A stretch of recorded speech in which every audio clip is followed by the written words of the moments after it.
j'ai grandi dans la ferme d'hôtes. Et on vivait en autarcie. Papa faisait un grand jardin, on avait 20 vaches laitières, on fabriquait le reblochon, on avait des chèvres, on ramassait les myrtilles, on faisait le cidre l'automne avec les pommes.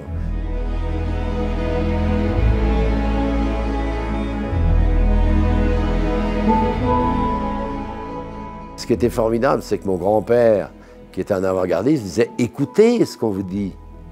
C'est le monde qui vient vers vous.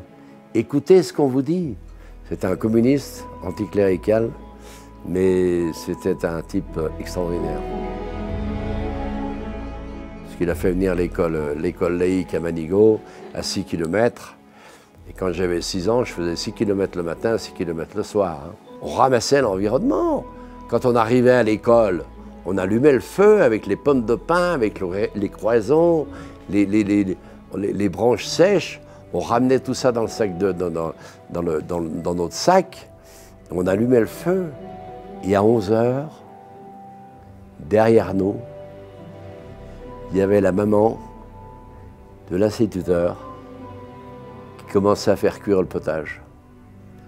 Donc moi j'ai vécu une chose incroyable. J'ai vécu un système d'éducation aromatique, en même temps que l'éducation. C'était formidable. On va vers des plantes qu'on ne connaît pas. On va dénicher des choses formidables. La nature est belle. Moi, j'ai une chance inouïe. Paul Bocuse disait toujours, « Tu as fait le seul apprentissage qui existe. » J'ai dit, « J'ai pas fait d'apprentissage.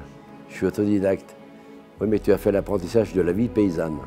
Par exemple, j'ai 12 sortes de fromages à 2 km autour de chez moi, et c'est 12 cousins. C'est formidable.